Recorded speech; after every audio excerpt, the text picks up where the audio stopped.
This is Renelle, and welcome to Quality Hang with Rod Brooks and friends. And here he is now, your host, my main man, Rod Brooks. Thank you very much, Renelle. I am Rod Brooks, and I could punch a baby right now. Happy New Year, everybody. Welcome. Welcome to Quality Hang. And as always, I am joined on what has truly been, at this moment, a broadcasting adventure by my friend, my partner in crime, your friend, and the co-host of Quality Hang. He is Marcus Osborne. My brother, Happy New Year to you. How are you? You know what? Punching the kid, punching the baby, sometimes is the way to go. Well, sometimes they be asking for it. Yeah. They have very punchable faces. Also, I would like to engage in a round of fisticuffs with the person who invented this streaming program that we are currently using to bring you Quality Hang in the new year, the Big 2-6. I would like to slap you all across the head, face, and neck area because this program sucks. Let me tell you. But we are here, and we are very happy to be here. My brother, it has not only been a long time since we've done the show, a couple of weeks. It's been a long time since we talked, man. I really hope you had yourself a fantastic holiday, and you're having yourself a great new year so far. Yeah, dude. It is a trip. How fast that year went. Oh boy. I mean, you ain't telling no lies on that one, my brother. A trip. I'm like, damn, that was a blink of an eye. That thing was over. Yeah. It seemed like it accelerated once we got to November. It just seemed like everything started to happen in double time. I don't know. Maybe that is just the onset of aging.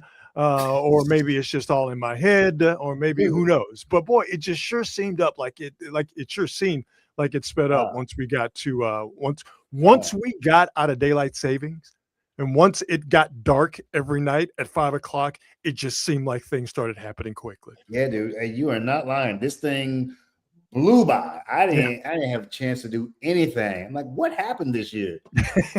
What happened? Like, literally where did the time go? Well, you know what? We made it to 2026 despite mankind's best efforts, and we're going to make it another fantastic year. And we are so glad that you folks are joining us, and we hope that you had yourselves a fantastic holiday. And again, we wish you a very happy new year. Before we get into the meat of the show, as always, we like to thank our presenting sponsor before we get started, the fine folks at Hop Monk Taverns. 3 locations to choose from: Sonoma, Sebastopol, and in Novato. And at all 3 locations, you get the same great things: fantastic food from a wildly diverse menu, a craft beer selection that is absolutely out of this world, and a live music, live entertainment selection that is just as diverse as the menu and is just as out of this world as their craft beer selection at Hop Monk. I love Hop Monk because not only is it a place where you get touring acts from around the country to come and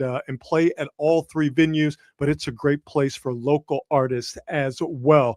To see some new people, to meet some new people, or to see an old friend. Hop Monk is the absolute best place to do that. So make sure you follow them on all the socials to see what they have coming up as far as live music, live entertainment. And again, it's not just music. They have a bunch of stuff. They have open mic night, open mic comedy night, country line dancing night. Whatever you're into, I promise you, you can find it at Hop Monk. So see what they have going on live music, live entertainment wise at hopmonk.com. As I said, follow them on all the socials. But best thing you can do is experience Hop Monk for yourself if you haven't done that.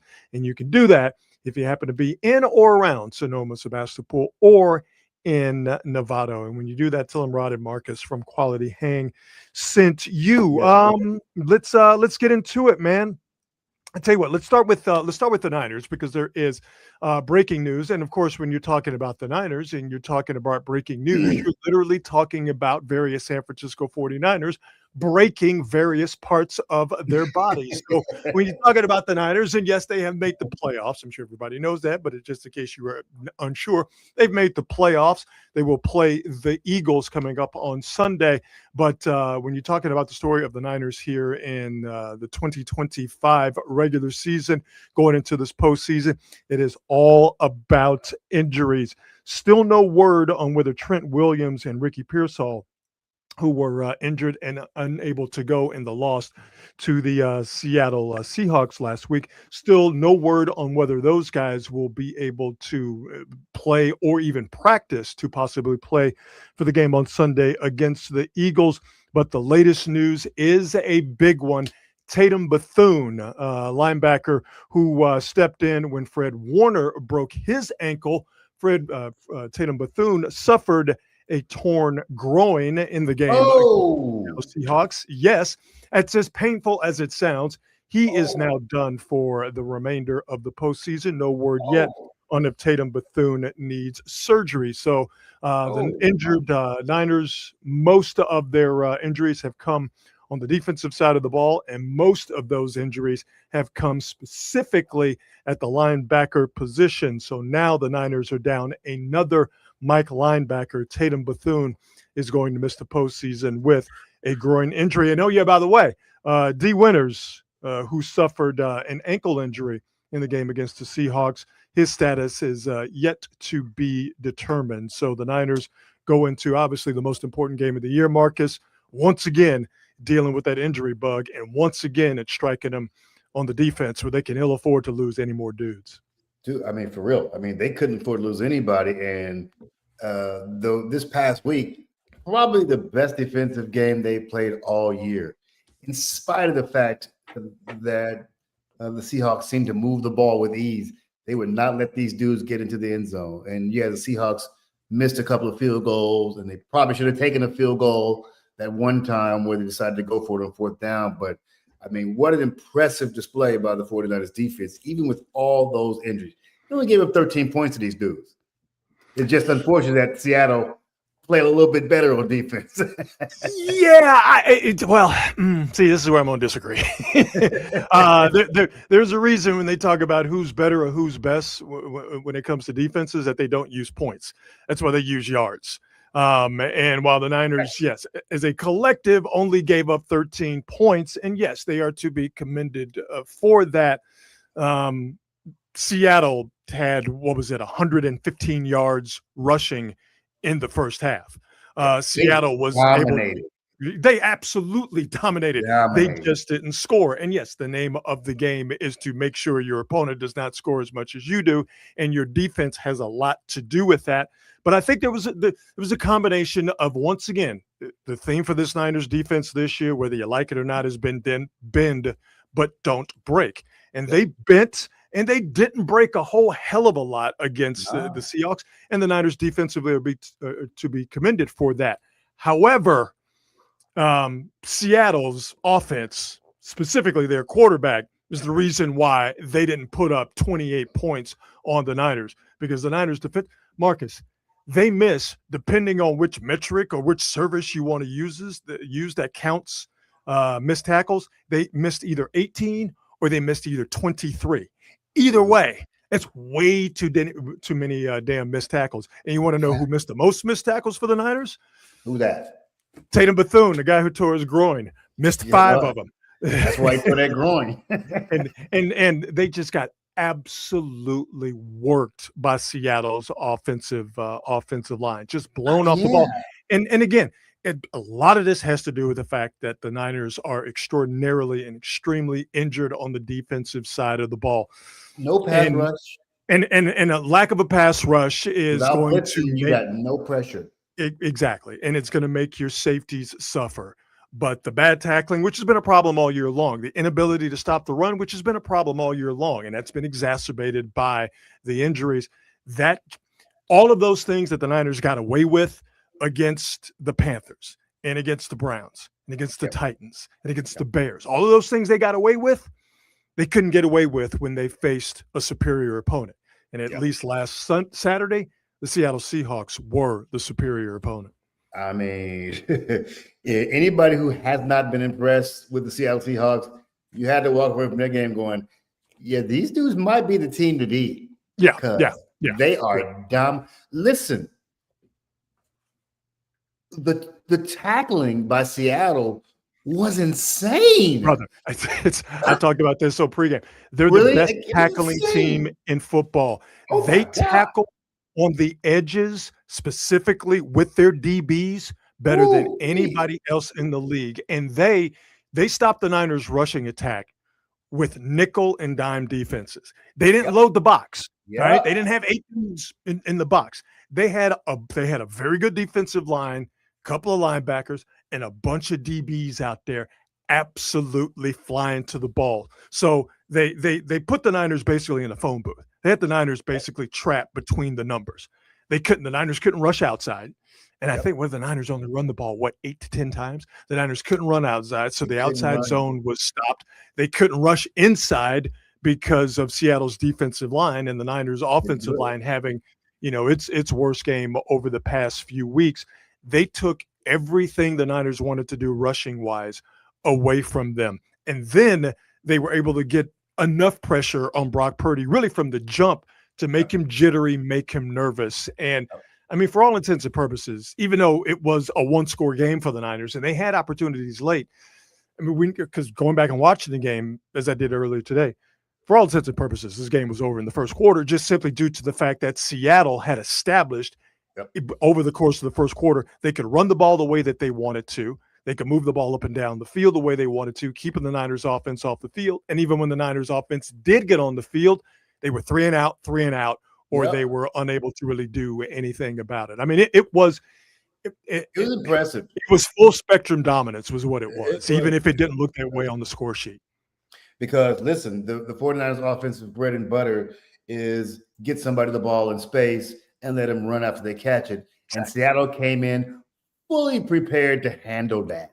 Yeah, and then for the Niners, even if you got Brock Purdy back there, even if George Kittle is there, even if Christian McCaffrey is there, they were missing 2 guys who along with the cats I mentioned, really make their offense go. Not having Trent Williams was a problem. Austin Pleasant's left tackle, it was rough sledding up for him, and that's really no slam on him. That was almost to be expected.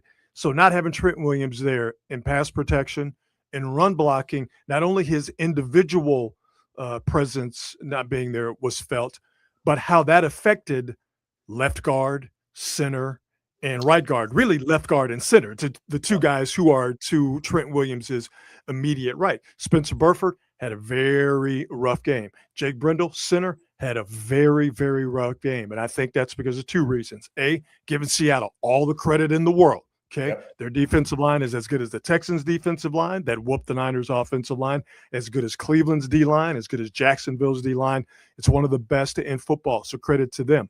But not having Trent Williams there, that domino effect, like I said, not just him being there, missing what he brings, but what that meant to, left guard and center, that domino effect just it sank the Niners really from the beginning. I mean, 2 3 and outs at the beginning of the game. Yeah, dude. I mean, basically, I'm watching that game. There was a key play. I want to say it was like 3rd and long with about 7 minutes left. And Seattle converted that 3rd and long with 7 minutes left, got that first time. Like, yeah, it's over. Yeah, which one? The 3rd and 17 left in the game. I think it was 3rd and 17. 3rd and 17. Kenneth Walker, 19-yard run. Yeah. It's over. This is over. But that was, you're right, it was over. But that was emblematic of how Seattle controlled that game with their offense. Mm-hmm. They were able to run they dominated on both sides. The stat that in general, they 100%. The stat that tells you everything you need to know for the Niners and where they failed. Actually, 2 stats. Seattle was one of the bottom 3rd teams in the league as far as time of possession is concerned. Matter of fact, 22nd. I got that right here in front of me. Seattle only averaged 29 minutes of possession. Against the Niners, what was it, 38, 36, 37, 38? The Niners, in contrast, 28 minutes of possession, whatever it is, somewhere around there. And the Niners were 8th in time of possession going into that game. The other stat, and again, tells you everything you need to know in terms of dominating without really dominating with the score. Seattle was what were they as far as converting third downs? 39% Seattle offensively for the season. 39% third down conversion rate. They were 50% against the Niners. The Niners, not just 3rd and 2s. A lot of third and longs. It was 3rd and longs, exactly. The Niners were 2 for 9 converting third downs against Seattle. The Niners were, and still are actually, the number 1 team in converting third downs. Before the game on Saturday against the Seahawks, the Niners converted third downs 51% of the time. They dominated without dominating on you know, and with the final score. That's how bad it was. Yeah, they were moving through that 49er defense with an ease I hadn't seen many other teams move through them all year long. Well, the Bears did it, but the trick was the Niners were able to score with the Bears because the Bears defense not very good, and especially compared to Seattle, it's not very good at all. So and they got a bunch of big plays too. The Bears did, whereas Seattle was just really steady and methodical. I'm like, that is the type of thing that really frightens me on the other side. So I was impressed with Seattle. I was impressed with everything with the Seattle Seahawks, except for the most important position on the team.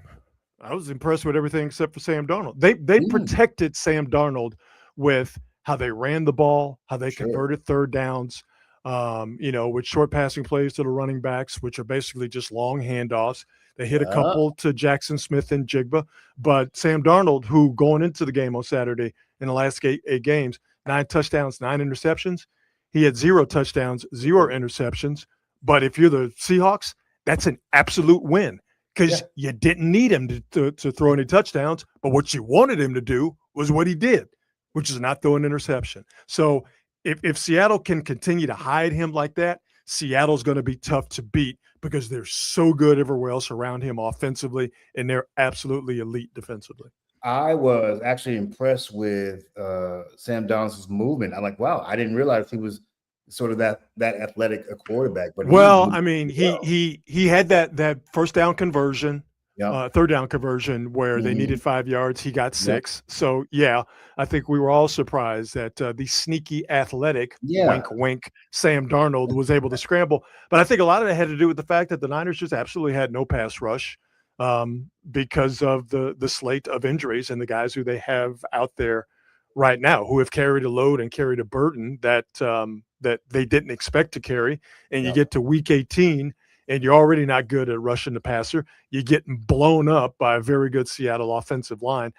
The pocket that Sam Darnold had a couple of times was just perfect. And Clean, I think that had more to do with who the Seahawks were playing than it had to do with Sam Darnold's movement or anything of that nature. It was a very old school type of game, and I one of my favorite games of the year. I really enjoyed. I mean, but I like defense a lot too. So you do. I do. I just love seeing dudes like you're popping and hitting, and it makes me feel good. In a different light, I would have loved to have been a defensive coordinator. Would have loved to have been a defensive coordinator. And a D lineman. Ooh, I would have loved it. You know what? The Raiders need some guys. You should send your resume in. More than some guys. More than some guys. So even though the Niners got pushed around at times, not for lack of effort, of course, but got pushed around by the Seattle Seahawks, Niners still on their way to the playoffs. And all things considered, all the guys that they lost this year, for the Niners to have a 12-5 record and to be in the fourth quarter against a superior Seahawks team, to be within striking distance, to have a chance to win if Christian McCaffrey doesn't fumble, if Yetur Gross-Matos, if he secures an interception that hits him in the hands, for the Niners with all of their injuries to be in a position in Week 18 to be the number 1 seed in the NFC is remarkable. And credit to Kyle Shanahan, credit to all the coaches, credit to all the players, because for all intents and purposes, with again all the injuries, the Niners should not have been at that point. So they are in the playoffs. The Niners are the 6th seed going up against the Eagles this Sunday at 1:30. Make sure you catch Niners pregame live at 12:30 on NBC Sports Bay Area before Niners and Eagles on Sunday. My question to you, Marcus, is can you spot the upset in these 2025-2026 NFL playoffs? I don't know who the favorites are. Well, let's just go by seeding. How about that? I don't really see it. I mean, maybe the Jaguars over Buffalo. Maybe. Well, the Jaguars are the 2 seed in the conference. Maybe, so I tell you what, I'm not a big believer in the Jaguars. So to me, I don't know why I don't believe in them. I don't see any other real upsets. I really don't. Really? I really don't. I see 2. What do you see? I see 2. One I'm really confident in. The other, I think it can be done, but it's going to take some work. The one I'm really confident in, I see the Chargers going to Foxborough, and I see them beating the Patriots because the Chargers getting worked. You see, you do really worked. They're going to Foxborough. Yeah. They're getting worked. But I have never believed in the Chargers all year long. I still don't believe in them. It's going to be 49er fans going to hate me. I don't believe in Jim Harbaugh as a long-term coaching prospect for any team. I think he has a shelf life of 3 or 4 years, and these 2 teams are not evenly matched. I think the Pats are going to spank these dudes. If they can get just a little bit of O-line play to protect Justin Herbert, I think they're going to be able to put up enough points against the Patriots defense that is good. It's not as good as the Broncos, not as good as the Texans, the other top defenses in the AFC. It's a well-coached Patriots outfit. It's a good defense. But I think they could put up enough points. And Drake May, all credit in the world to him. Sure. He's going to have to prove to me in the playoffs he can literally handle pressure. I'm not talking about implied pressure, like, oh, it's the playoffs, so there is, the things ratcheted up. I'm talking about actual, literal pressure from that Charger defense, because he's not good against the blitz at all, which is actually, when you think about it, considering how good of a year he's had, still a young guy, that has to be proven. If the Chargers can get to him with the blitz, get that ball back to their offense. And I know they've been injured on the offensive line, but just get enough offensive line play to help out Justin Herbert. They can put up points and beat the Patriots and upset them. That's the one I feel really, really good about. The other one I'm kind of like, about it. What, coin flip?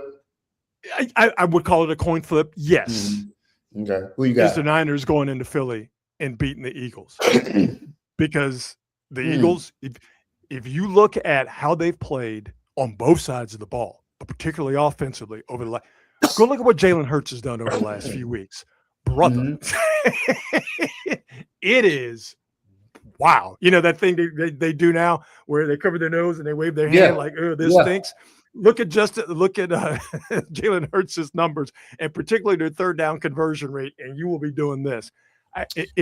If the Niners can stack the box, stop Saquon Barkley, and make Jalen Hurts play quarterback, which is what they could not do and what they needed to do, and what they could not do against Sam Darnold and the Seahawks. If they make Jalen Hurts play quarterback, it's going to get real tight for him. I mean, real tight. He hasn't really had to play it all year long. Yeah, but when he's had to play it, especially over the last 6 to 8 weeks, it has not been good. Yeah, I could see that. I could see that happening, but like Saquon Barkley is obviously the key to the game, and if everybody kind of rises to the occasion of the playoffs, and if he gets anywhere near the way he played last postseason, I think this is going to be just like the Seattle game. Yeah, but and again, the challenge for the Niners is to do something that they haven't done all year long to the extent that they need to. They did it a couple of times against Bijan Robinson, did it against Jonathan Taylor, where they were able to stop or slow down a premium rusher and the rushing attack they lead. But for the most part, the Niners have been very porous against the run, most notably what we saw Saturday night.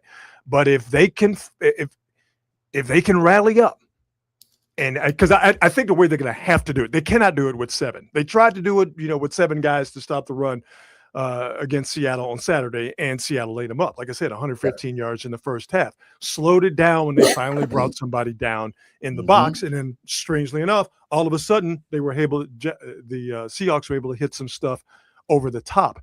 Here's where though the difference is going to be. In terms of the Niners getting beaten because they bring an extra guy down in the box to stop the run. Even though A.J.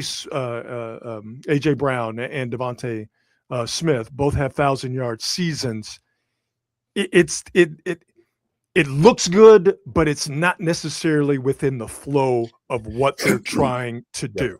So to me, I would rather Jalen Hurts, who again has not played well over these past few weeks. This is not just my opinion. You can look at the numbers. You can go look at the game. I mean, I think it's pretty evident with everybody who's watched the team play that he's not played well. Yeah. I would rather put the ball in his hands than have Saquon Barkley set that offense up to where they're in second and manageables, to where they're in third and shorts. Because as I mentioned, where the Eagles have absolutely struggled, although the Seahawks are struggling as well, but where the Eagles have absolutely struggled is on third down. If I'm the Niners, I sell out everything. And I'm being a bit hyperbolic here, but I sell out everything to stop Saquon Barkley, not to let him get going, not to let that offense get going and feed off of him and say, Jalen Hurts, if you find Devontae Adams and you find Dallas Goedert and you find A.J. Brown and you beat us over the top, then you know what? Damn it, good game. And it was a good season for us. I need him to prove, even though he did it in the Super Bowl last year, but that's last year. What he's done this year and what he's done recently has not been good. I'd put the ball in the game on his shoulders. And if the Niners can find a way, Philly only gives up 19 points a game. If they can find a way, and I know this is a big find a way because they couldn't do it against Seattle, who only gives up 18 points a game. If they can find a way to get to 18, 19, 20, 22 points against this Eagles defense, and they can get it to the fourth quarter with a lead or within a score, I'm telling you, the Eagles going to get real, real tight, real tight.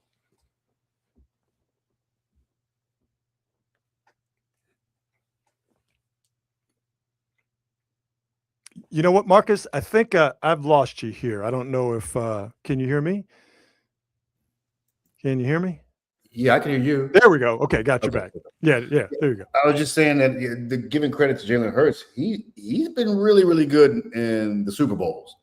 So got to get that's true. Listen, I'm not taking anything away from him. Okay, I think Philly more than anything else. I think they have I think they have an offense problem. I think they have a coordination of offense problem more than they have a quarterback problem. I agree. Golly, you couldn't say anything better than that. Because they're not very good at coordinating an offense. And what I've noticed about Philly is that when you take away what they want to do, they don't adjust, which is why I'm so bullish on the Niners saying we just going to sell out. Yeah. Because yes, they have a football game to lose, but they really have nothing to lose. Yeah. So I'm saying you sell out to stop Barkley. And if you take that away from the Eagles, and if they have a counter move, okay, show it to me. Yeah. But if they don't have a counter move, which is something that they've proven here this season, especially over the last few weeks, like you think about Buffalo, whose defense is not great by any stretch of the imagination. At all. Buffalo a few weeks ago stuffed Philly into a burlap sack and just beat them with sticks for 3.5 hours. If Buffalo can do it, albeit the Niners are injured, but if Buffalo can do it, where they stop Saquon Barkley, put the game on Jalen Hurts' shoulders, and almost lost it. If Buffalo can do it, the Niners can do it. So like I said, I don't think it's a Jalen Hurts issue, but he's kind of the focal point. That kind of is the focal point of that issue, being the quarterback, just the nature of the beast, just the nature of the position. They have an offense issue.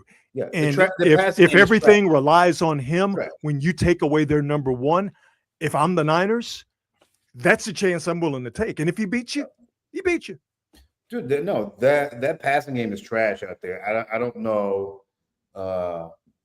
Maybe there's something that we don't know about Jalen Hurts, which is why the passing game is the way it is this year. It's far worse than it has been when I've seen it since Hurts has been there. It's far worse. So maybe there's something else going on. You know what the shocking thing to me is? The shocking thing to me in all this is when all is said and done, it's crazy that we're going to be saying world champion Houston Texans. I mean, I can't even, dog. You knew what you were doing when you mentioned it. I can't even bring. I can't. I feel very comfortable saying it. You got me not being. I'm glad you feel comfortable saying it because you got me stuttering like Mel Tillis. All right, I know that's a dated reference. Ask your parents or your grandparents; it'll kill with them. But I can't even imagine what you just said right now, and I'm damn sure not gonna have that tumble out of my mouth. All you got to do is, and I've actually been kind of bullish on this team, just based. I know they started off slowly, but I kept saying like, nah, there's some things that if they'd gone their way, a few little breaks, this would be different, and then they kind of turn into what we kind of expected them to be last year. And they're actually a better offensive team than they were last year. These dudes, you tell me if there's a single team on here that the Houston Texans can't beat. See, I don't see it anywhere. So I'm going to take off my Texans fan hat and I'm going to put on the guy who covers football and talks about football for a living. You're absolutely correct. With as good as they are defensively, they can go anywhere and beat anybody. Anywhere. So the trick for them is, and they got a quarterback who's young in the game too, and he's had his issues, not similar to Jalen Hurts, but he's had his issues like Jalen Hurts and other young quarterbacks. He's clutch. I worry about the Texans' running game. They've gotten a little bit of it over the past few weeks, but it's kind of been an issue all year long. They've protected, actually, the offensive line has been an issue over the past few years. They've protected pretty darn well. I've been surprised that the offensive line has gelled and played as well as it has for the balance of this season. If that keeps up and they get a little bit of a running game and it doesn't become too big for C.J. Stroud, I mean, the Texans at minimum, could play in the AFC Championship game. And what it seems like it's pointing to with the Texans or in the AFC, it seems like it's pointing to Texans, Broncos, just simply on the strength of their defenses. Those are the two best defenses in the league. Jacksonville's going to make some noise. I wouldn't be surprised that if Jacksonville beat Buffalo by any stretch of the imagination, because that Jacksonville defense I saw take it on the Niners, that's a good outfit, particularly their defensive line. And a big defensive line that can move, I could see them being a problem for Josh Allen and James Cook in that run game. You're looking at the Super Bowl with the Texans versus the Seahawks, and I'm very bullish on that prediction. I just don't see. I mean, I'm looking at these teams like, none of these teams are particularly great, but they don't have to be. That being said, these are the two teams that are most dominant on defense. And I'm looking at this AFC like, sorry, none of these teams are world beaters. I can't look you in the face and definitively say, such and such is better than the Texans. Like, I couldn't say that about any other team in that. No, I wouldn't. If you took away the Jaguars logo, would that make you feel differently about the Jaguars? No. I just look at them, and every time I watch them play, I'm like, they're a very solid competitive team, but I don't feel like they're a team that I would be shocked if they're in the AFC Championship. See, I wouldn't be. Just on the strength of their defense and how much better coached they are. And maybe I'm kind of grading on a curve here because we're talking about the Jaguars and we've seen them, we've used them as a punchline for more years than we've been like, yo, man, look at the Jaguars. They're pretty damn good. I think they're much better than a lot of people give them credit for. And I just think they're suffering from the fact that they're the Jaguars, but hey, that's just the deal. You're going to have to change perceptions and you're going to have to change narratives. And the only way you can do that is by winning and by winning big games. And obviously there's nothing bigger than the playoffs. But if they lose to Buffalo in the first round at home, being the second best team in the third best team in the AFC, then people are going to go, see, it's the same old Jags. And I don't think in this hypothetical scenario I'm bringing up, I don't think you could have an answer to, see, I told you it's just the same old Jags. Yeah, I see Buffalo winning. I do. They may not, but when I watch these, and I don't think either one of these teams is particularly great, by the way. Jacksonville defensively is better. I think that's fairly obvious. But the quarterback position, sorry, I think Josh Allen is just light years better. For sure. For sure. And, no doubt. And when it's winning time, and if there's a possession left, and if it comes down to a possession or like 8 minutes left in the fourth quarter, I just see Buffalo winning. I think if Buffalo loses, it won't be because of Josh Allen. It'll be because of their defense. That's what I think. Now, could Josh Allen, because Buffalo's defense can't get the job done, could Josh Allen then turn into wild ass Josh Allen where he's throwing footballs all over the place? Absolutely. Yeah, you got to play hero. That's what happens. I can see him getting hurt just running the ball. I can see him getting hurt running the ball, and that's it. Game over. I don't. Yeah. None of these teams give me the degree of confidence that I have in the Texans. So you're calling it. You're calling Texans Seahawks. I think you need to watch out for the Rams. If their special teams doesn't kill them. The Rams are, I think Seattle's better defensively. I think the Rams have the better offense. If I'm just kind of doing a singular quarterback comparison. Yeah. And then the Rams would have to go on the road to Seattle to do that. But I think the Rams are a worthy opponent of the Seahawks for sure. I think they are, but I'm so used to the Rams kind of melting down and choking when the lights shine brightest. And they got a Super Bowl a few years ago, but even then, I feel like things had to really break for them to do it. The Rams are a team that you watch them play and you go, I don't know why this team is losing games. Like, why are you losing games? And it's always some goofy shit with the Rams. They don't seem to have the toughness that I think a championship caliber team needs to have. If they have to prove it to you, they have to prove it to you. I see it a little bit differently. They choke at inopportune times a lot. Well, I think I get where you're coming from in that regard, and what he has done this year, and it's probably going to get him an MVP, is that Matthew Stafford, my man Dante Whitner likes to call him Matty Miscue, that Matthew Stafford, will get you touchdowns, but it'll also get you interceptions. And that's something he has not done this year, which, like I said, is probably going to get him the NFL's MVP award for this season. I'm now thinking of instances and kind of recalling games in my mind's eye where we've seen it against the Niners, where Matthew Stafford throws a couple of nice timely picks that help out the opposition. So I understand your skepticism for sure. He's not the most mobile guy either, which is also when you're going against really good defenses. Yeah. I worry. But with him getting the ball out as quick as he does, and with their running game, he doesn't have to move, and he doesn't want to move. I will say this, and I try my best when talking football to not just make it about the quarterback, because I think we've, in football discussions, we do a disservice when it's just all about quarterback, because the game is much bigger than that, even though the quarterback position is very important. Now, I said all that to say this: if it's Seahawks and Rams, even in Seattle. Okay.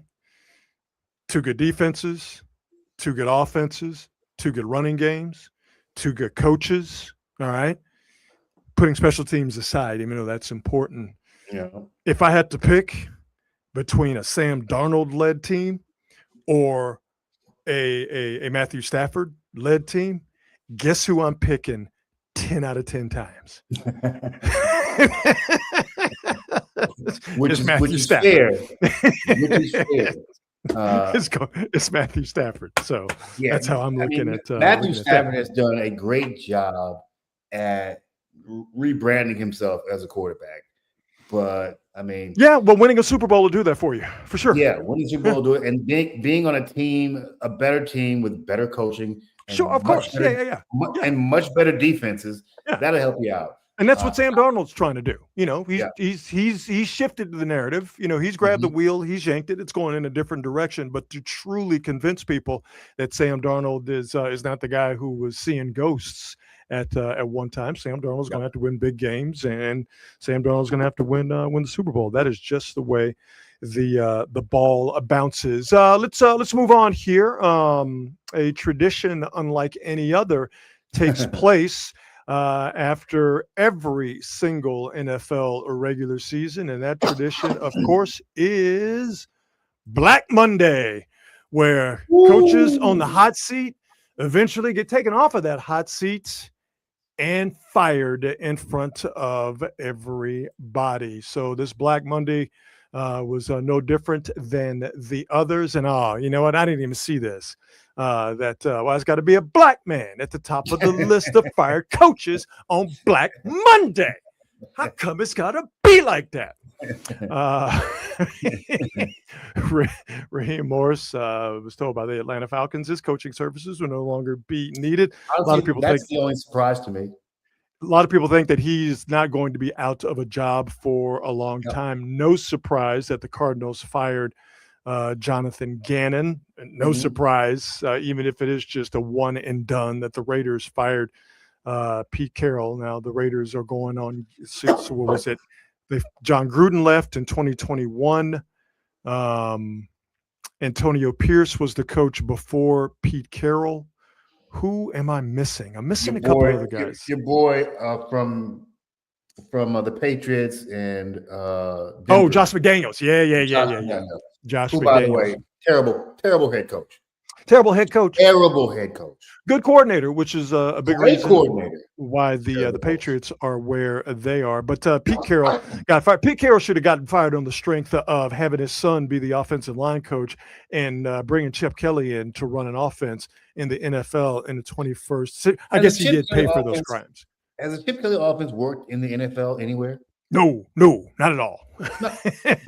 Not failing up all. is amazing in the NFL. Yeah, still failing up. And Kevin Stefanski was fired by the Cleveland Browns, and I love Kevin Stefanski's people getting out there and saying immediately that Kevin Stefanski had absolutely nothing to do with Deshaun Watson coming over to the Browns. It's a play quarterback. Well, bravo, Kevin. Bravo. He's like, hey, listen, I just want everybody to know, all right? I might have been doing some goofy shit with Shedeur Sanders this year. I had nothing to do with Deshaun Watson becoming a Cleveland Brown. I just want to clear my name. You can say that I mishandled the Shedeur Sanders situation this season. Fine. But you are not going to say I had anything to do with Deshaun Watson. So you know what, Kevin Stefanski? I see you working. And quite frankly, I'm not mad at you for doing that.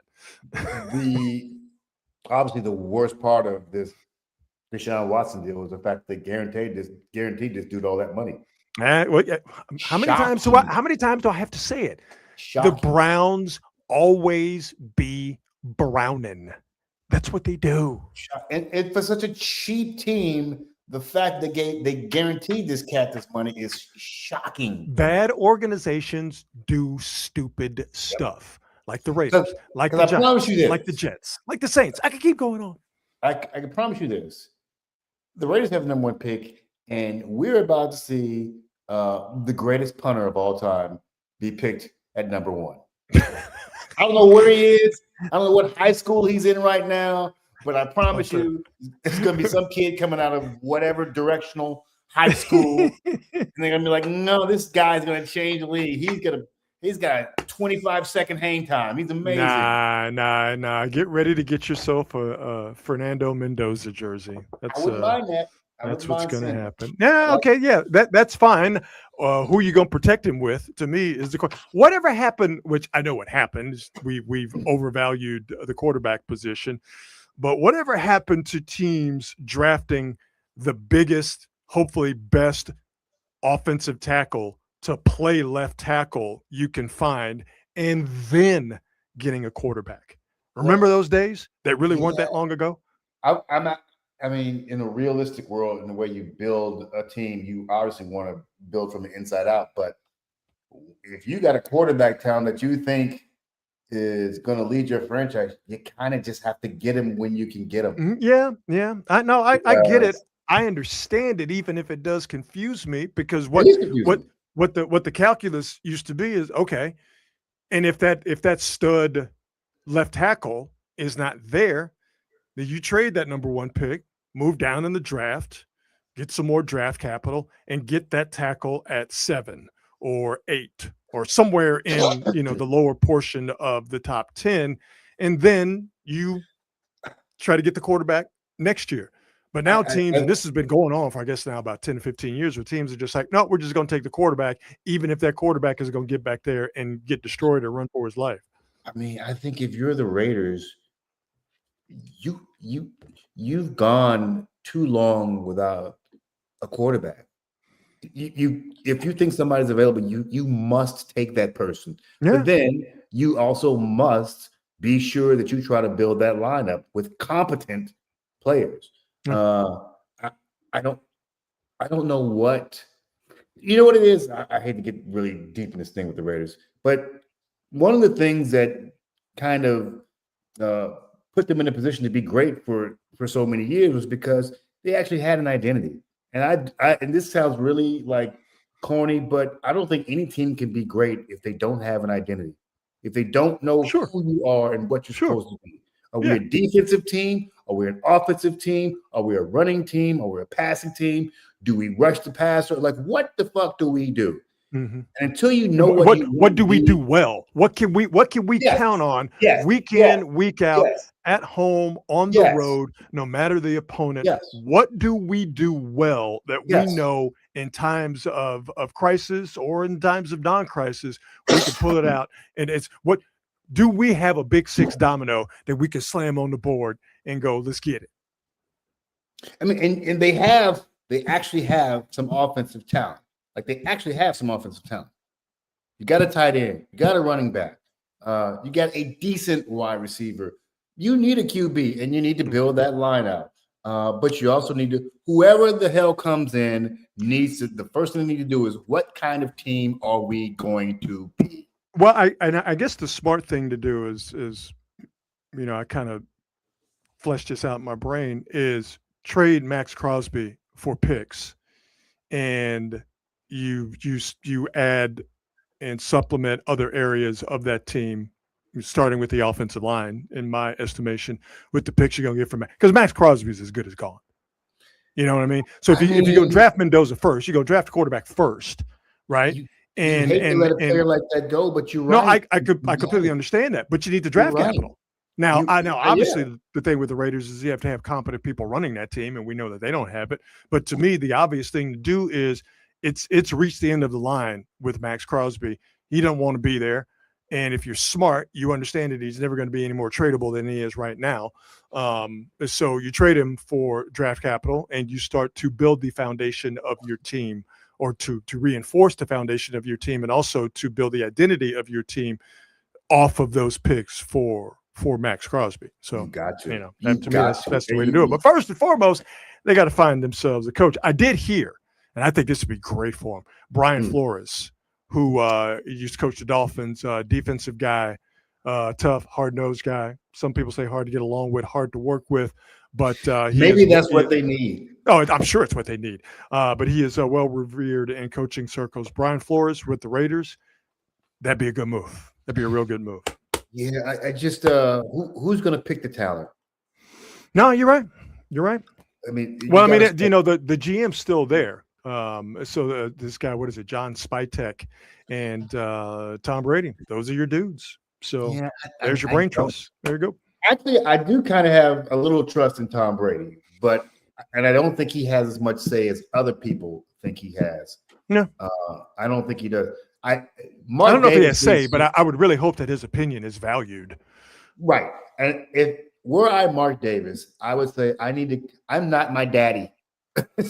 I need to completely turn this organization over to somebody else. Well, if Mark Davis was about making good, sound, rational decisions, he wouldn't have the haircut he has, Marcus. God damn, you right. And what, by the way, with Mark Davis, whatever size bowl you're using for those haircuts, gotta get a different size. Like, stop it. Does he need a bigger bowl or a smaller bowl? He needs a smaller bowl. Smaller bowl? Okay. Let's get to the Warriors here. They're on my TV screen. Yeah, here they're down in LA taking on the Clippers. A quick run game road trip down to LA. 7:57 left to go in this game. 81-74. The Clippers on top. And I get to the Warriors. I was going to do it anyway after I was talking about football, but I kind of shoehorn the Warriors in here real quick because Steve Kerr just picked up 2 technical fouls and he has been ejected from the game. A little while ago, I just saw Steph jumping up and down, flailing his arms, which Steph rarely, if ever, does. So whatever this issue is with the officiating, but early before that, I saw Draymond Green doing it as well. And so I said to myself, what's the big deal with that? That's Draymond being Draymond, who we'll get to in just a second. But then seeing Steph jump up and down, I'm like, something must be happening. Then I just saw Steve Kerr turn a nice shade of purple, and he was teed up, and he was bounced out of that game. Before we got started here, the Warriors were having trouble putting the ball in the basket, and Kawhi Leonard was hitting them pretty good. That obviously has changed, and so again, the Warriors still have a good chance of winning this game. Now it's 82-74 with 7:57 left to go in the fourth, so things are getting pretty spicy here. Terry Stotts is the head coach in charge now. That Steve Kerr has been banished to the showers for histrionics and having a potty mouth. So we'll keep you updated with this game. My thing with the Warriors at this point, obviously I want them to win. Hey, man, do your thing. Anytime you get a chance to watch Steph, it's great. Talk to me after January 15th when they finally move Jonathan Kuminga and tell me who else you get before we get to the trade deadline next month. Because I have to say, and this is just me, all right, I'm just kind of bored with the Warriors right now because we know the deal. It's Steph, Draymond, Jimmy, and a bunch of dudes. And a bunch of dudes. And that's not necessarily moving the needle. So I'm just kind of bored with them at this point because I know a change is going to come in regards to Jonathan Kuminga, and they have to make changes to be a better, more competitive basketball team to make the most of the end of Steph's run, as we are in the midst of it. But right now, on January 5th, I'm just kind of bored with the whole get down at this point. Well, I mean, I have been going back and forth with a bunch of Warriors fans on all forms of social media. Yes, I've noticed. Because at some point, the ignorance just has to stop. And I feel like everybody feels like we're just one coach away. You're not. No. You're not. No coaching change is going to fix this. No trading for AD is going to fucking fix this. This is a team that's not good enough. If they get into the postseason, they can be a scary team just because they have those guys. And in a series, it's much different than a one-off game. So I believe in the coaching and the players. But the fact of the matter is, they're just not good enough. There's no trade that's going to make this better. There's no coaching change going to make this better. This is who they is. I think, though, it's not just trade. I think they could make a couple of trades to make themselves better. Anthony Davis by himself is not going to make them better. Anthony Nope. Davis and someone who can guard on the perimeter, somebody a little bit bigger, a wing, somebody with some size. Anthony what I Davis say to and folks this is, hypothetical player will help you. you bring in another $50 million player, you still don't have enough money to bring in decent players decent enough to make this team really viable during the regular season. They simply don't have the money to do it. No matter what trade they make, No. Giannis, what the fuck are you giving up to get these guys? No. And to bring in another $50 million contract. Like, even if you trade Draymond and Kuminga, but you're still going to have Butler and Steph, and then whoever this third person is. That's $150 million right there. Well, and they're not trading Draymond. But I'm saying, even if you did, you still have all your money tied up in three players. You're still in the same position from a salary cap standpoint, and you still have just a bunch of dudes. Like, none of these guys is better than an 8th place on the bench on any other team. None of these dudes is starting any other place. But everybody's always going, we need to get Pat Spencer in there. Do you? Is he the answer? No, he's not the answer. Of course he's not. There was a time, though, when Brandon Podziemski was not playing at a very high level. But this is that the Pat point Spencer was the much better option. But this is the point. Like, each and every one of these, like, people talk about, if I were Steve Kerr, I'd be pulling my hair out too. Because you know what? Every single dude you put in there is going to look good for a game or two. It's going to look like trash for another week. And then look good for another game or two and look like trash. Every single dude the Warriors play, other than Steph Curry and Jimmy Butler, is wildly inconsistent. Cannot be depended upon to do anything positive on a regular basis. That's why you don't have a regular starting five. Well, maybe I'm being naive here. I think that there is a way to get what they need, which is wing depth and some size. But you know what? Everybody in the league wants wing depth and size. That being said, I don't know, but there's got to be a way to do that, to supplement what you are going to get on a consistent basis from Steph and Jimmy in particular, and Draymond when he's engaged or whatever the hell is going on with him, to supplement, what are your three best players. I think it can be done, but this whole idea of another superstar along with Steph and Jimmy will save them is not going to get it done. This idea of Anthony Davis, who would provide the size and the defense and the rebounding you need, that'd be great. But I would never trade for him. I wouldn't do it either. I see why he's an attractive idea to people, but from a health standpoint, you just can't count on him. Ever. Absolutely not.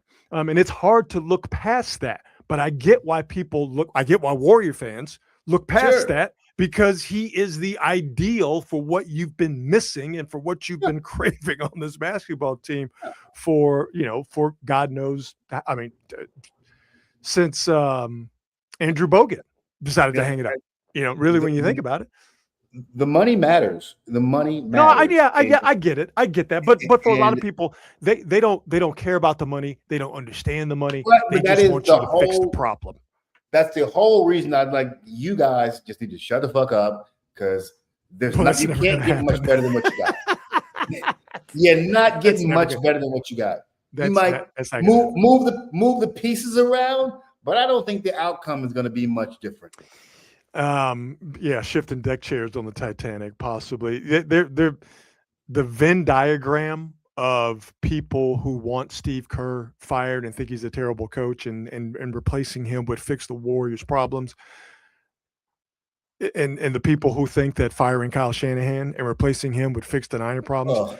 Those two circles in a Venn diagram are right on top of each other. A bunch of dumb people. I have a hard time believing that 97% of the people who say fire Steve Kerr are also the exact same people who say Kyle Shanahan's a Nepo baby and he's a terrible coach, and he's the reason why the Niners have not won a Super Bowl and singularly, he's the reason, and Stupid. he should get no credit whatsoever for Stupid. what can only be described as an improbable 12-5 football season. 100%. He's going to get a well-deserved Coach of the Year award when this season is said and done. He's not gonna get it. Nah. Can I tell you why? Can I tell you why he's not gonna get it? Because of what the Seahawks just did to him last Saturday. Hell no. If he don't get it, I'm gonna be pissed. Nah, he's not gonna get it. Pissed. He's not. It's either There's gonna nobody be. more deserving than him. It's I don't disagree, but you know how people look at the Coach of the Year award. Mainly, they look at it as who's the coach that brought a team to prominence this year that no one expected to do anything, and who fits that bill specifically. Mike Vrabel and Liam Cohn of the Jaguars. So both of those guys are going to get they're going to get votes. Then you're going to have people who don't subscribe to that theory, and they're looking for the guy who did a really good coaching job because of extenuating circumstances. And that would be Kyle Shanahan. But then there are also going to be people who say, well, I got to look at Mike McDonald, Seahawks coach. Damn good season. He's got to get some coach of the year consideration. Sean Payton is going to get some coach of the year consideration. I think there's just I think because there's so many viable coach of the year candidates, it's gonna split the vote up a lot, and you're just not going to get enough for Kyle Shanahan, who, if you really look at it, again, there's no way they should have won 12 games this year. No way. No way. No way. Backup quarterback. George Kittle out. Trent Williams out, even though they lost a game. First game he was out this year. The injuries to Bosa and Fred Warner and the other injuries. I mean, yeah, he is, to me, the coach of the year, but there's just a lot of people that are just going to look at the whole thing a whole lot differently. I mean, that definitely could be the way this shakes out, and it would make sense if McDonald won coach of the year. I could understand that, but nobody else makes sense to me but Shanahan. And if I'm him or Kerr, I could easily say, "Fuck these people. I'm gonna go take my talents to some other team and go and then have everybody sitting there whining about the next coach to come." By the way, both these coaches, when they leave their teams, everybody's gonna be bitching about the next coach. Of course, yeah. That's the way it is. Yeah. I mean, listen, man. We had people this year saying that Mac Jones should stay the starting quarterback over Brock Purdy. And by the way, this is not just exclusive to the Bay Area. C.J. Stroud was out for a while with a concussion. Davis Mills came in for the Texans, and I think he went 3-0. And there were people in Houston saying, "Nah, Davis Mills should be the starting quarterback." Like, brother, like, come on. So again, I mean, this is, that's why fan is short for fanatic. All right, that's just part of the deal. Fans are also offensive because they say stupid shit. Like, you're insulting my intelligence with what you're saying. Absolutely. 90-81 Clippers on top of the Warriors, 5 and change left to go. Let's get into some fun stuff here before we end the first quality hang of the year 2026. You know how I feel about robots. Yeah, man. They are going to take over the earth. They are going to enslave us if we don't pay attention and if we don't fight back. And the problem is, and see, this is why you need to open up your third eye, okay? Like your boy Rod B has when it comes to these robots. Because if you notice how they're marketing these robots to us, they're doing it all cutesy, right? Like it started with the Roombas, the vacuums, right? They're like, oh, it vacuums for us. It's cute. Like, look at the Roomba. They're trying to brainwash you and to be like, yeah, robots are our friends, right? They show you these cute robot videos of these robots dancing. Like, I'm going to show you these robots dancing in Las Vegas. And I just want you to know that while these robots are on stage dancing, shaking it, looking all cute and funny, understand they are going to arm these things with weapons, and they will be marching up to your front door to either enslave you or kill you. So keep that in mind as you are not being brainwashed by robot propaganda. And of course, the video does not start on time after all of that buildup. And you know why that is? You know why that is? Because they don't want you to know the truth about robots. There we go. Yeah, so you think it's cute. Go robot, it's your birthday. Go robot, it's your birthday. And ain't nothing cute about that at all when that thing has a semi-automatic weapon attached to its head. There's nothing cute about that. Nothing cute. That right there is a programmed killer. They just have it dancing right now to get you thinking, oh, robots are our friends. They're not our friends. Wow. I'm just telling you. It's going to be dancing right up to your crib. Wow. With like, and you're going to open the door and be like, oh, look at the robot. Is it bringing me my DoorDash? And you're going to see a red dot on your chest because that robot is going to be armed and locked and loaded. Open up your third eye. What you need to do is fight back against the robots like Kyrie Irving did. See, they tried some robot propaganda with the Dallas Mavericks a few weeks ago. But because Kyrie Irving, who admittedly has had some problematic statements, but Kyrie Irving, he understands robot propaganda is here to brainwash us into thinking that robots are our friends. But Kyrie Irving, he wasn't having that. Look what Kyrie Irving did when he was faced with robots are our friends propaganda. Just wait a few minutes. Again, the robots are trying to keep us from letting you know about robot propaganda and why you should always be on guard and never fall for robot propaganda. All right, here we go. See the robot. Oh, look at the robot. Look at the robot doing kicks. I swear to God. I'm going to find the guy who invented StreamYard, and I'm going to beat him to within an inch of his life. Here we go. See, look at the robot. Oh, look at the robot doing kicks. Oh, isn't that funny? Isn't that funny? Beat it, robot. And he stands over it. He broke it. He broke it. He broke it. Now he owes somebody $1.5 billion. I'm pushing too hard. He fell in. Wait a minute. Whoa. Wait a minute. I just noticed this. Hold up. Do you see what's behind Kyrie Irving right there? Yo, look at that. Yo, they can make the four-legged robot stand up on their hind legs now? Oh, they've been doing that, baby. No way. Oh, wait a minute. Yo, the dog robot was trying to catch Kyrie Irving slipping. I'm pushing too hard. He fell in. See? Oh, well, see? You see? Wait a minute. You see it?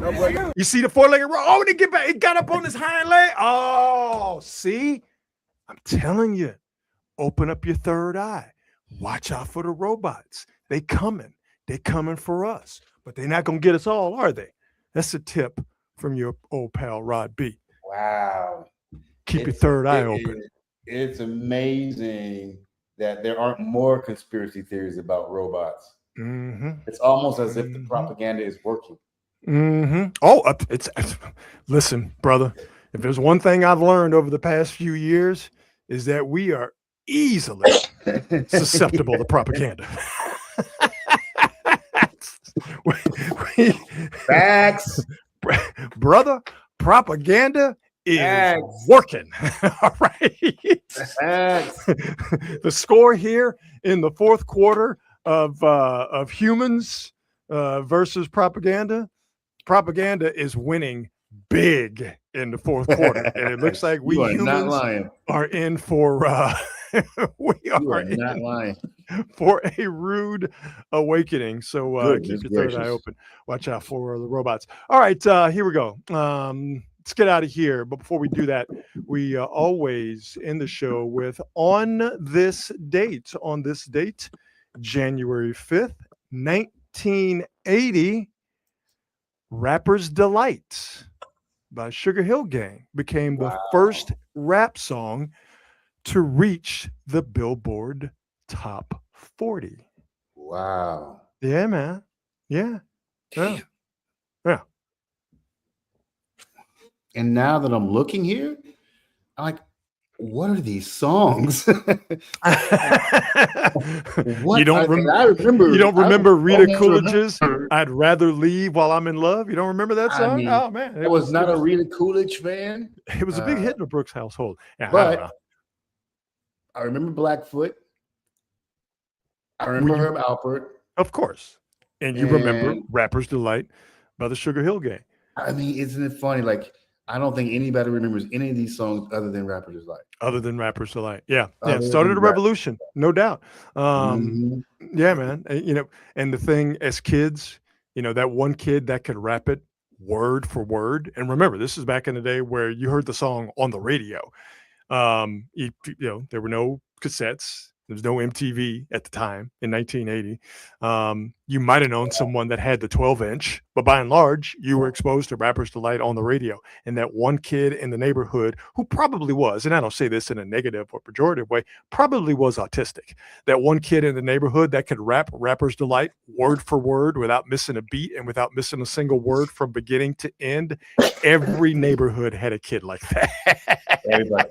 And I don't know if most people don't remember, that song was 15 minutes long. Yes. Yeah. It was a 15-minute song. And I don't think we remember that.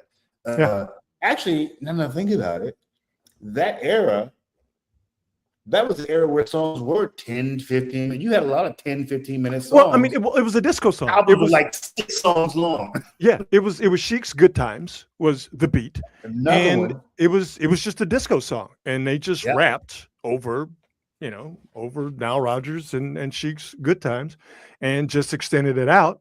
So yeah, I mean, ultimately, it was a disco song. I mean, nobody, I think we knew that they were rapping, but I don't even think people then really called Rapper's Delight rap. You know what I mean? It was just guys rhyming words, even though the title of the song is Rapper's Delight. It was just guys rhyming words over a song that everyone knew, because everybody knew "Good Times" by Chic. I mean, it was one of the greatest songs of all time. Yeah, it was, in essence, it was a disco song. It was a party song that started a revolution, strangely enough, a rap revolution. Moms and pops went to a concert. It was Kool and the Gang. They went to see Kool and the Gang, and they came home, and my mom was just complaining. I can't believe they had that man out there. All he was doing is just talking. He was just talking the whole time. Sounds like it was Curtis Blow as the opening act for Kool and the Gang. Kool and the Gang. And Mama Osborne was not happy. She was pissed. She was so mad she spent that $7 on that concert. for one of the foundational pillars of hip hop to bore the living shit out of her. Talking. He was just talking all the time. What was it, Mom? Curtis Blow. If it weren't for Curtis Blow, and if it weren't for Rapper's Delight, hip hop, which is in an interesting point. Or at an interesting point right now in the cultural zeitgeist. But if it weren't for Rapper's Delight, that became the first hip-hop song to reach Billboard's top 40 on this day in 1980, hip-hop would not have taken over the world and still be the cultural force that it is. Now 56 years later, 46 years later, Jesus Christ almighty. It's so funny because when you think about things that are sort of pop culture touchstones like this song is, that chart, you look at it and like I said, the only song anybody remembers is Rapper's Delight. And that tells you, like, it's not, as John Gruden used to say, it's not where you line up, it's where you want to know. There you go. That song is the only one that anybody remembers. Again, our apologies for these technical issues. So hopefully this video plays when I hit it. One of the greatest dunks of all time took place on this date in 1983. Trust me, you're going to see it. I know what this is. I think you do know what it is. Yeah. I know what this is. Everybody's going to see it. Worthy threw it away, and the doctor made a sensational play. Not only the slam, which he just cuffed in his hand and swung that baby way around. There was no chance for Cooper to get to that ball. The great Dr. J Deflected, going to be stolen, I think, by the doctor. hit everybody with the rock the baby dunk. Rock the baby to sleep and slam dunk. And yet another Laker turnover. Worthy threw it away, and the doctor made a sensational play. Not only the slam, which he just cuffed in his hand and swung that baby way around. There was no chance for Cooper to get to that ball. I was such a gigantic Dr. J fan. Oh I yeah, had man. my Dr. J Converse, and I was all about the doctor. And that particular 76ers team kind of fallen by the wayside in terms That's one of the great teams of all time. People don't talk about it. That 83 Celtics team was no joke. One of the best teams that anybody has ever seen. Those Flat out. dudes are insane. In all sports. Yep. That team was so good defensive. They were stifling. You couldn't score on that 83 Sixers team for shit. Mo Cheeks, peak Moses Malone. I mean, it was Bobby so Jones, good. Andrew Bobby Toney, Jones, Moses Andrew Malone. Toney. Oh my God. Yeah, It was yeah, so man. good. Great team, and one of the great dunks of all time, Dr. J's rock the baby, his cradle dunk, cuffed it, had Michael Cooper. Michael Cooper was ducking, not mainly due, or not only because Doc was fleshing that bad boy. I love watching this video, how high up in the air Michael Cooper got. He had to duck because he was about to hit his head. Yes, on the deflected, going to back be stolen, I of the think, by the backboard. doctor. Yes, he's On got the bottom of it. the Here he backboard. comes. Way rock the baby to sleep and This is slam that's dunk. small And Afro yet Julius. another That's Laker not big turnover. Afro Julius. No, that's Worthy mature threw it Doc. away, and the doctor made a How sensational high play. Michael Cooper got. Not only the Look slam, at his which he Boy. just cuffed in his Love it. hand and swung that baby way around. There was no chance don't for be so Cooper to get mean to to that him. ball. Yeah, Dr. J's rock Hey. the baby dunk. 1983 happened in the state. So in my opinion, the five greatest basketball teams of all time, we talk about, well, not we, but a lot of people talk about the Plumbers and shit like that used to play back in the 80s and 70s and 90s. But three of the best teams I've ever seen, the 83 Sixers, the 87 Lakers, the 86 Celtics. Those three are as good as any team you've ever seen play, period.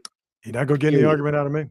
Period. I saw them all play. The 86 Celtics beat my Rockets Ooh. in the finals. They lost. The 86 Celtics lost one game at home.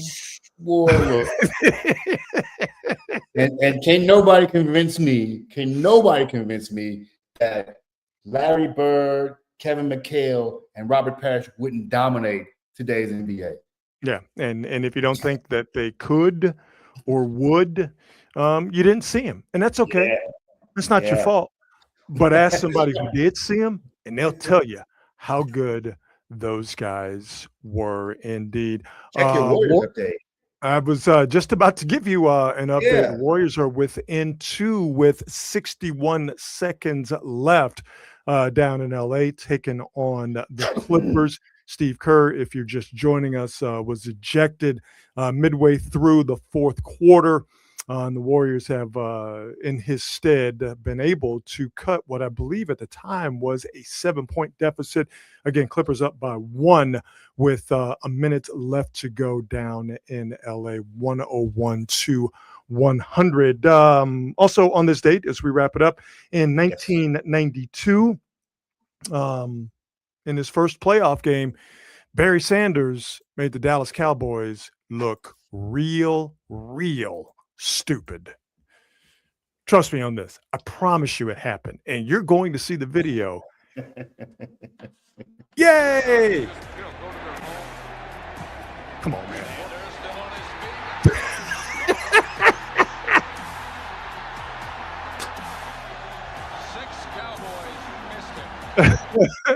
I have watched this video, I mean, probably 24 times today. Bro, is there anything better than Barry Sanders highlights? No. You see something different every time you watch this video. On the surface, this run is a perfect encapsulation of Barry Sanders as a running back because he wasn't just some gizmo. He wasn't just some gadget. He was a guy that he was going to make you miss. And that's the most spectacular part of this video.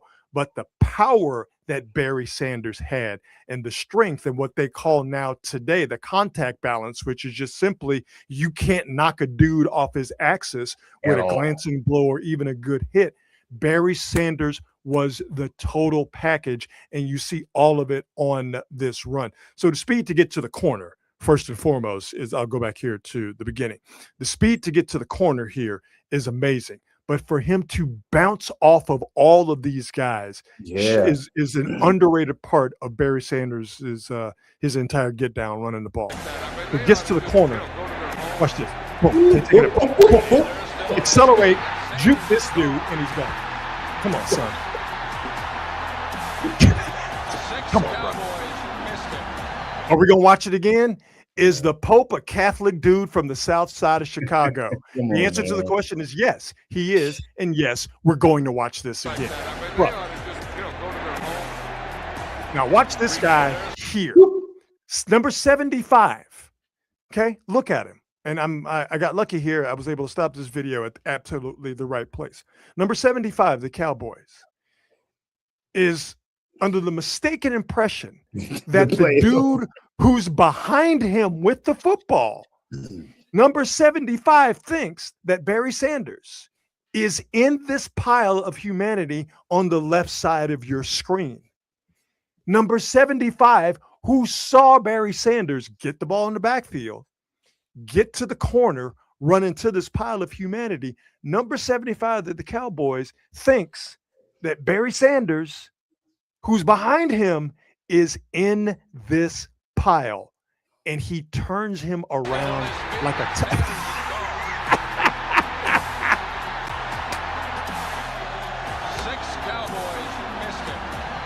Yeah, we're gonna watch it one more time because there's one more dude I want you to watch.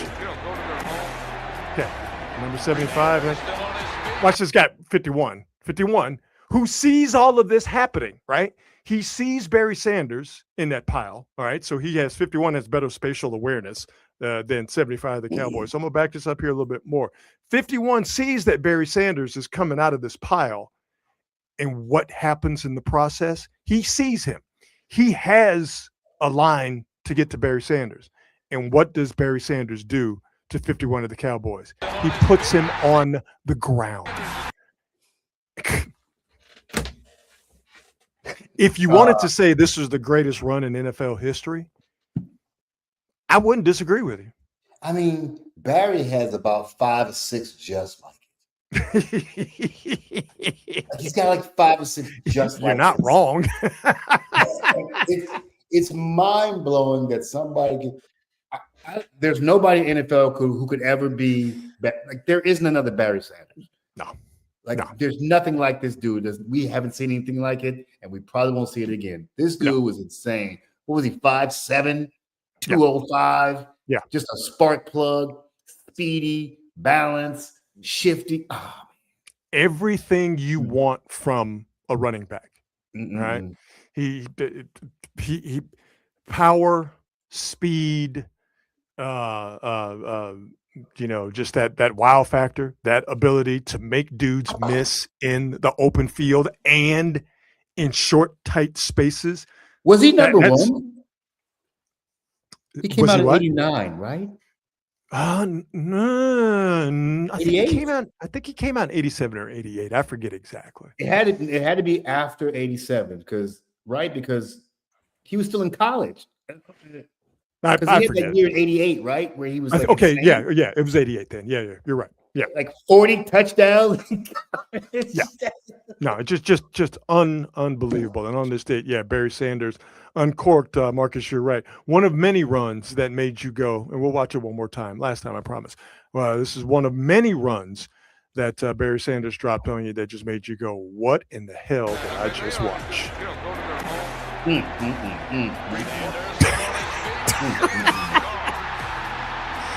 I can watch it a million times.